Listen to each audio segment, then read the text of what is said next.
Welcome back to another episode of I'm So Cadizzy with me, TNSSO. Before we get into this one, I just want to say a massive thank you to everyone that's supporting the channel. Not just my subscribers, but this last 24 hours, I surpassed 1,100 views on the channel, which is great because it's been going for less than 2 weeks. So already 1,100 views on the channel, so I really appreciate that. Up to 24 subscribers now, I believe, and we're approaching sort of 82 hours of viewing as well. So it's good to see that you guys are enjoying the content, you're watching the content, you're commenting, you're liking. Thank you so much. It is really appreciated. Now let's crack on with this episode. It's the opening day of the season. I'm excited, but we've been handed a really, really tough game. Let's get that intro rolling and get into it.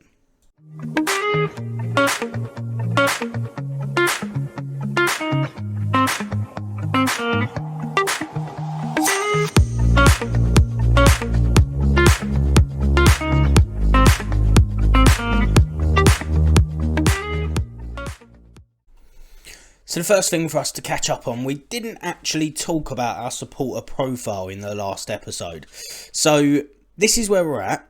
We've got a decent core fan base, to be fair. Between hardcore and core, we've got a good 50% of the fan base is sitting in that bracket, and that's sort of backed up really by the fact that the social media following is decent, 800,000 people nearly, and we've got over 17,000 season ticket holders, but with another 18,000 sitting on the waiting list. So the potential for the club is massive. Effectively, we could almost double, or probably could get away with doubling the capacity of the stadium, and we would still sell it out like immediately. So in terms of supporter base, very, very good.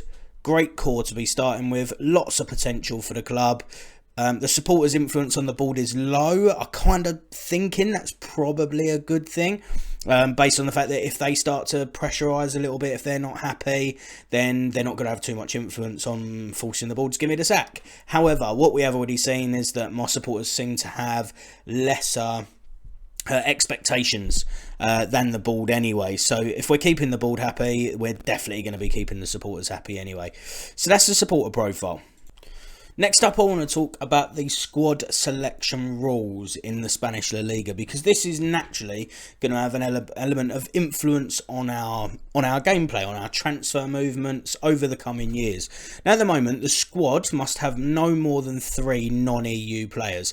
That's fine for us. We fit that bill. We're not overloaded in this area, but it is definitely something to keep an eye on. Looking at Spanish football, clubs look to bring in Brazilian, Argentinian wonder kids, but you can't fill the team with them.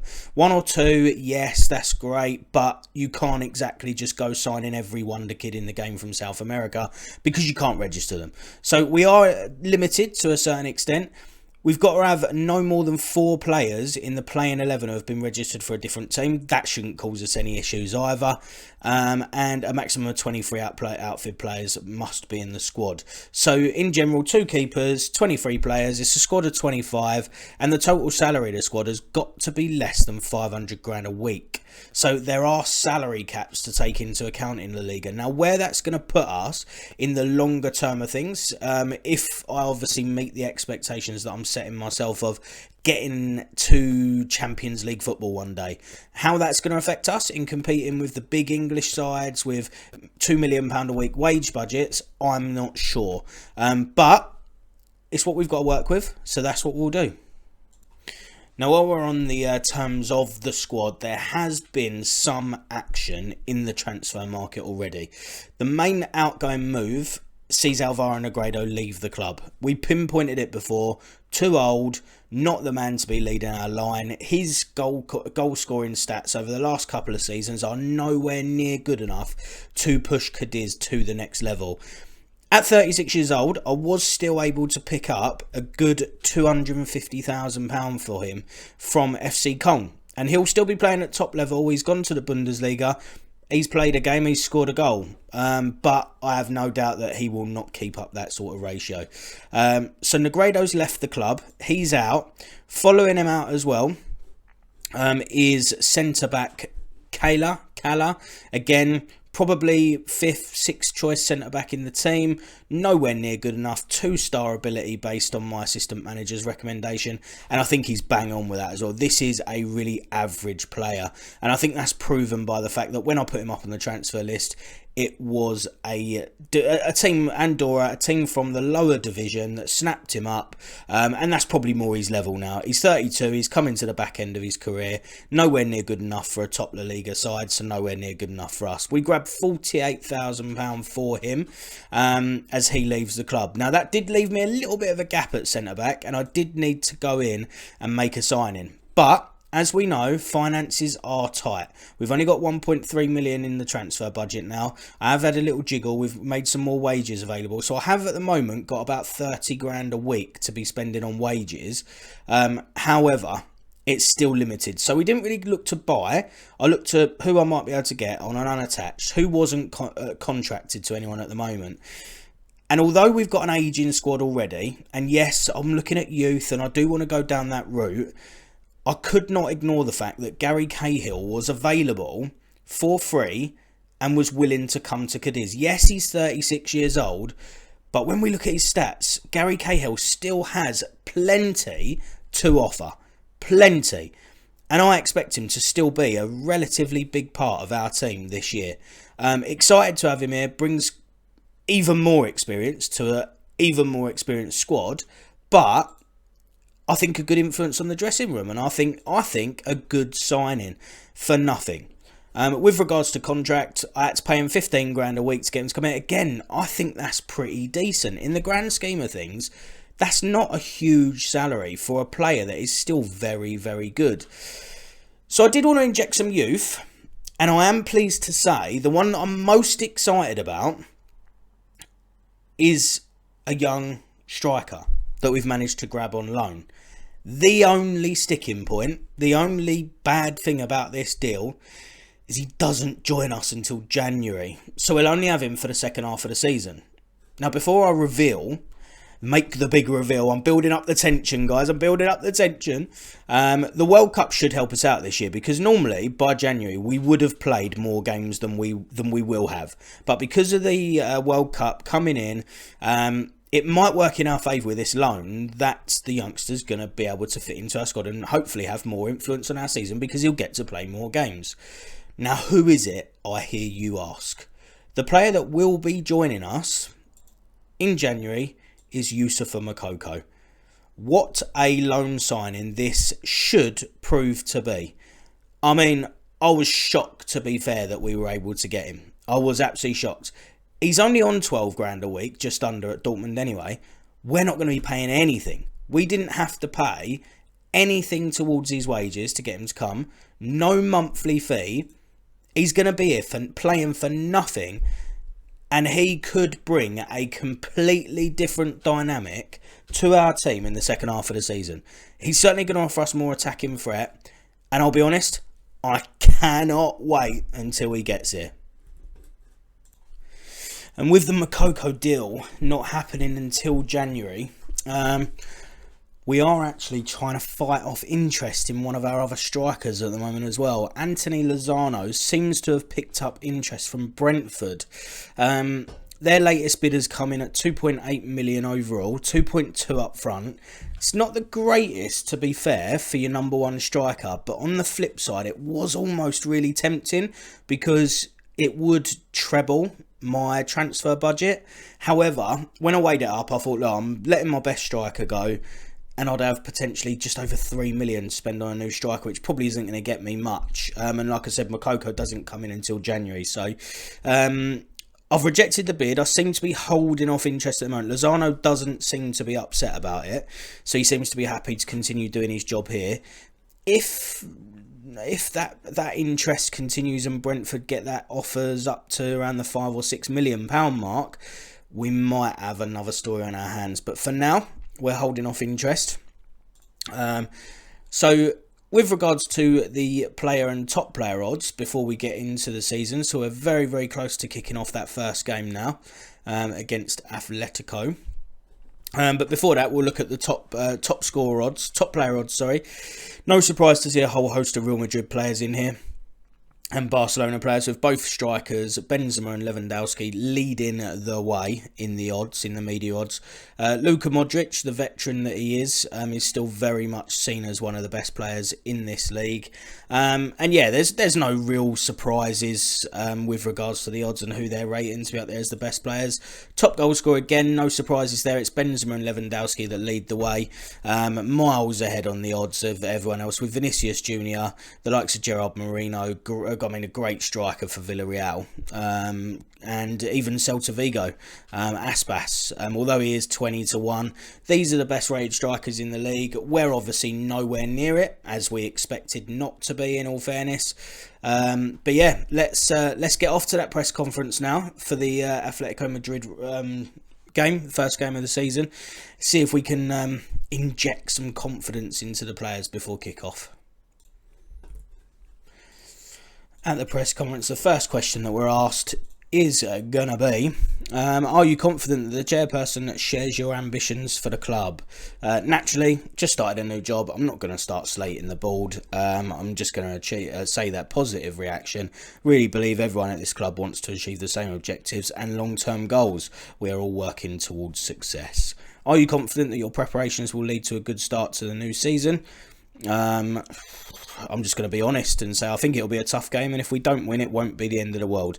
The season is long and we're prepared to battle from now until the last match. Most pundits suggest that Farley's performances will be the key factor. Possibly not, because I don't even plan on having him in my first team. He's not going to be in my first 11. He might work his way into it, but certainly not to start.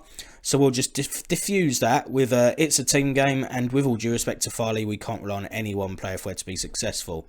Will you have Alex Fernandez available against Atletico de Madrid? Now, he is carrying a slight injury at the moment. Returns to full training tomorrow. It's going to be tight. I'm just going to say I don't think it's appropriate to discuss, because I honestly don't know just yet. Are you considering a loan for Fede San Materio to get him the playing time he needs after such a long time out? No, I'm not, because I plan to integrate him into the first team. So yep, we're just going to tell that in no uncertain terms. How will you handle Fede San Materio's return to the team after injury? Will he be phased into the fold? I'm just going to say, yep, we'll take it game by game, but as long as he's ready, there's no reason to think he won't be involved early and often. Have you moved to bring in Gary Cahill to help with the first team squad depth? Yes, absolutely. I felt we needed some help, and he can offer that immediately. With Negredo departing, many have suggested that you may hand more opportunities to some of the club's younger players, such as Boubacar. Let's have a look at Boubacar and see if it is likely. With them stats, absolutely not. So, yeah, we won't be doing that right now. These players need to continue working hard and progressing before they're ready to play in the first team. Keegan's new contract reportedly contains a release clause set at 1.2 million, a figure higher than previously estimated 164k. Are you pleased at presumably being able to strengthen the club's position here? I work with the guy every day and he couldn't be happier. His long-term future is at this club. I think that's proven by the fact that he's just signed a contract. How do you respond to Thomas Frank's interest in Anthony Lozano? I'm just going to put I'm not prepared to comment, because if the bid was high enough I would accept it, but I don't want to say that just yet. You have had the pre-season to prepare your team and all that's left is to kick off the campaign. Are you confident that your team are ready? I'm just looking for a solid performance from the team. How excited are you to get the new season underway? It's a great moment and I can't wait to get started. The players are well... No, I'm not going to say we're confident of a winning start. Let's say we can play all the friendlies in the world, but nothing's come close to competitive football. We're ready and very keen to get our season underway. Considering the influence that Alvaro Negredo held in the dressing room, are there fears at the club that his departure could result in significant harm being done to the atmosphere amongst the squad? We're all focused squarely on bringing long-term success to this football club, and Alvaro being here or not doesn't change that. Bang on. Absolutely spot on. We're ready to go for game one. Before we do that, let's just take a look at how the pre-season did go. It was okay. It wasn't amazing. With the tactic that you saw us set up in our last episode, we won 2, drew 3, lost 1. The loss to Roma can be forgiven. They're a good side. Al Nassr, the draw. Yes, it's a game that I would have liked to have won as the last one in pre-season. However, it was a close game. We probably just slightly edged it away from home. Birmingham was a poor result. But good wins over MK Dons and Oxford. The Portsmouth results saw us actually go 2-0 down, and we was like really looking in the opening 20 minutes like we might be on the end of an embarrassing thumping. However, the lads did pull back. We got back in the game and we did score 2 late goals to rescue a draw. But it wasn't the most convincing of pre-seasons, that's for sure, especially with such a tough fixture to get out of the way on day one. Don't get me wrong, once we've played this, we do certainly have some winnable games coming up against the likes of Almeria, Rayo Vallecano. So we've got a couple of games that are winnable, but we really could do without a big defeat on the opening day as a real confidence dent. And the starting lineup, I don't really have any excuses. I have got my strongest team available to me to take on Atletico. So at least we are at our full strength, which is good. We need to be against such a good team. On the flip side, if we do lose, it could really dent our confidence, as I just said. So let's hope, even if it is defeat, it's not a massive one. I'm really trying to be as positive as I can about this game, but it is tough. Let's just say the pressure's all on them. So what have we got to lose? Go out and cause an upset. Let's just take that pressure off the players. Brian Ocampo's looking apprehensive, a little bit worrying. Gary Cahill's on the bench for match day 1. He doesn't come straight into the starting lineup. We've gone with Chuston Hernandez at the centre-back pairing. We've gone with Lozano up front. How are you feeling today as you're about to make your managerial debut? I'm ready to get going and can't wait to see the fans when I step out on the pitch. As much as it might be a cliche, it is the first goal all important. Scoring early is nice, but it's not the be-all and end-all. We know how to manage the course of a game. How important is a good performance for you today? I hope for a performance in every match like everyone else. Here we go. That is our starting lineup for match day 1. Full strength. It's the team, it's the squad, it's the tactic we've been playing throughout pre-season. It's the one that the players should be the most familiar with. It's a packed out stadium, sea of yellow for the opener. Just hope we can get a good performance from the lads. In the opening 15 minutes, nothing has happened at all. So there hasn't been a single shot. There has now, 20 minutes in, Atletico Madrid have finally had a shot. But at the moment, we are keeping it at bay. And we do have a corner. Brian Ocampo going to swing this one in from the right. It's an outswinger. And it's at the back post and Victor Chust is in. It is a shock lead. Our first goal attempt. Our first shot of the season. And we've scored. And it's Victor Chust with a banging header at the back post, rises above 2 Atletico Madrid defenders, hammers it home. Great start. Well, I say start, we're 25 minutes into the game and it was the first highlight, but what a start to the season. That should build a sense of encouragement and confidence amongst the whole team, amongst the fans. Atletico Madrid have literally had a single shot. Don't get me wrong, so have we, but I definitely reckon that they would have been expecting better from their first half of football to the season. Now they are going to look to build from the back here. It's Savic, the centre-back, back to his keeper. And they're just playing a little 1-2, trying to draw us on. We know exactly what they're trying to do. It's Hermoso.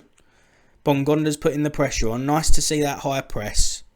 Push the back line. Just keep them there. They may make a mistake. This is decent. We're just sort of keeping them right across their back line. We're pressing as soon as they come out. And they've made the mistake. There's Fernandez with a shot. It was a bit hopeful. Sort of swung his left foot all the way around it. And it goes over. But it was nice to see that we just kept them compacted in their own third there. They couldn't get out. We didn't give them any passes on. They clearly didn't want to play it long. The press worked perfectly there.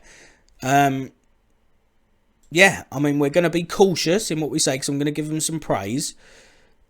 But we're just going to say, you're doing well, keep working hard until full time. Everyone looks happy. Everyone looks positively chuffed, according to the centre-backs here. Positively chuffed. But yeah, look delighted, look extremely delighted. Everyone's happy. Let's just hope that complacency doesn't creep in the second half. We kick off. Lozano back to Luis Hernandez. Jose Marie. It's a nice little short pass in here. Just settle the game from the off. Nothing silly. Let's just keep the ball. Nice little bit of possession. I mean, we've been tackled, but it's alright. It doesn't come to anything. Nothing to worry about. It's Carrasco to Koke. Carrasco swings in the ball. It's a good header out. But they have picked up Llorente. Hassled. But it's, again, we just restrict them to hopeful long shot. It's very, very good defending. The not so special one is very impressed. Theo Bongonda is really the only player out there that's massively underachieving. We're probably going to get him off based on that fact. We'll get Ruben Sobrino on. And we'll keep it at that for now. I have faith in you. Get out there. Get out there, son. Make the most of your opportunity. Now, Atletico have it at the back. Again, we're just keeping them in there. Keeping them at the back. Keeping them passing it around amongst the defence and the central midfielders. Not really making any progress up the pitch. Savage to Llorente. Llorente back to Jimenez. To Koke. He's got nowhere to go, so it's to Llorente. It's a ball over the top. Correa looks like he's going to get on the end of this one. But it's a great block from Luis Hernandez. It's great defending again. This is so far, and I'm probably going to speak too soon just as they're on the attack. But so far, this is a perfect defensive performance. And if we can hold on to win this game, it would be a massive opening day win. Brian Ocampo with a free kick. Crosses in. It's going to fall to Jose Maria. Puts it out to Sobrino, the substitute. And Oblak has to make a save. He forces Oblak into making the save. It was a good effort from the sub. It was nearly 2-0. Brian Ocampo now is going to try another outswinger. He's gone to the back post again. And this time it's Luis Hernandez. And it's very, very close to goal number 2. Nearly a second corner, a second header, a second goal. It stays 1-0 for now. But we're very much in this game with just 18 minutes to go. Anthony Lozano is going to come off. Lucas Perez is getting a run out. At the moment, I am a very, very happy man.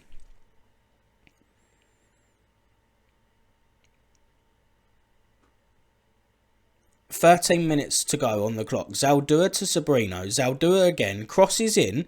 Savic tries to head away. It comes to Blanco. Blanco with a shot. And again, it's just over. Good effort. Fell nicely to him on the left peg. It's a decent effort. It's gone just over the bar. But we seem to be in the ascendancy now. It seems to be us, he says, as they get the highlight. It's Koke up to Felipe. Felipe's given... Blanco's won it back to Zaldua. Can we counter-attack? Zaldua out to Ocampo. Brian Ocampo cuts inside. Cross to Zaldua. Zaldua cuts back. Out to Espino. Espino's getting down that left wing. He's still going down that left wing. No one's challenging. They're giving Espino all the time. He's crossed to Blanco, who takes a touch, tries to put in Sobrino, and he's in! So Ruben Sobrino, the substitute, has scored. A great move from side to side at the back. The two wing backs played really well. So Zaldua on one side cuts in, and when I set up my tactic, this is a perfect example of what I said. Zaldua, as an inverted wing back, cuts inside, does the bit in the middle of the park, plays the passes, helps us keep the ball, then it gets out to Espino, and again, although he's an inverted wing back, he doesn't by nature just come straight inside. The space was down the wing, so he still does the job as a standard wing back. And this is what I'm saying, with the inverted wing back, it gives you double options. It gives you two options, and that was a prime example of it on the opening day of the season, of both guys doing those two jobs to perfection, and it led to a goal. There's arguments that a stronger hand from the keeper might have saved it, but the power in Sobrino's shot was enough to see it hit the back of the net. We're 2-0 up, there's 6 minutes on the clock, Griezmann's in, but it's a good save from the keeper, and the clean sheet still looks on. We are going to give Gary Cahill a little sort of 6-minute cameo at the end of the game. Just freshen up the defence, keep fresh legs.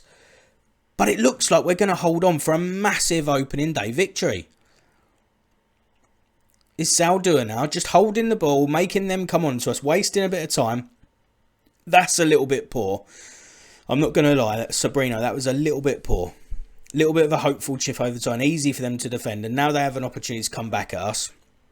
It's Morata to Koke, but again, it's nicely cut out. Espino Back to his keeper. Keeper kicks it long. Lucas, you need to pressure that.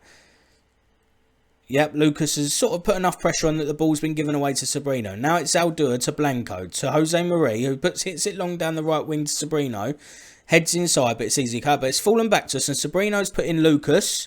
Yeah, Alex Fernandez, it's a bit of a weak shot. It sort of fell to him. I suppose there wasn't really much else on. But again, it's another opportunity for us to have scored. A half chance, granted, but we are definitely looking like the better team. Thinking that I would have thought Atletico really would have piled on the pressure, especially after the second goal. And they very nearly did get one back there. Morata, who, I'll be honest with you, I've never fancied him as one of the best finishers in this game. And he's proven it today. He's had a couple of opportunities. He hasn't taken them. That was a really good one there. And a world-class strike is probably putting that away. If anything, for Atletico Madrid, that's probably going to be their downfall this season. That they're missing out on a really world-class goal scorer. But we don't care. It's worked in our favour today. And it looks, we are now just 4 minutes of injury time away from a massive opening 3 points on the opening day. And they would be nothing short of massive. Again, Atletico, our shape looks really, really good. When they've got the ball, they just don't really have many options on. Without pulling off a great pass, which that was. It was a great pass to release Ronaldo down the left. And he very nearly creates a goal for them. But unless they pull off a fantastic pass, we're not giving them anything easy. We're marking well, and we're just keeping their options really limited. It's really good defending. We look solid, like really solid. 3 minutes of injury time left. Can they make the most of a set piece? They've got a corner. Koke's going to take the outswinger, but again we've headed away. We've defended it well. Gary Cahill with the clearance that time. The man that was brought in for his little cameo has had a level of impact and might just help us onto that, keeping hold of that clean sheet. There's Cahill now to Luis Hernandez, and that's full time. And it's a fantastic opening day victory that nobody, including me, expected. That sound that you hear, lads, is everyone who wrote us off backtracking. What a performance. Outstretched arms, give them all the praise in the world. Everyone's happy, everyone's delighted. Opening day is a success. We always believed in ourselves. There's no point in even trying if you don't have that confidence, and we certainly do. That win must please you. How thrilled are you with that win? We did our job and looked impressive in doing so. A good day at the office. Nice to get off to a winning start. The not so. I think after that, mate, you should be addressing me as special one. I couldn't be happier. It was a great way to start. Absolutely it was. 3 points on the board. Third in the league. It's easy, this football management stuff, isn't it? So there we have it. We was handed a real toughie for the opening day, but we come through it like title contenders. It's a massive result, a massive win. 3 points on the board. I could not be happier. If you enjoyed this episode, please do check back in at 8:30 tomorrow night for the next one. I'm going to play a little bit of Football Manager. I'm going to play through a few games. I'll come back. I'll update you. We'll maybe watch another one as well. But thanks for being here. Hit that subscribe button if you like what you see. Turn your notifications on to get those episode updates when they come out. And I will see you again tomorrow.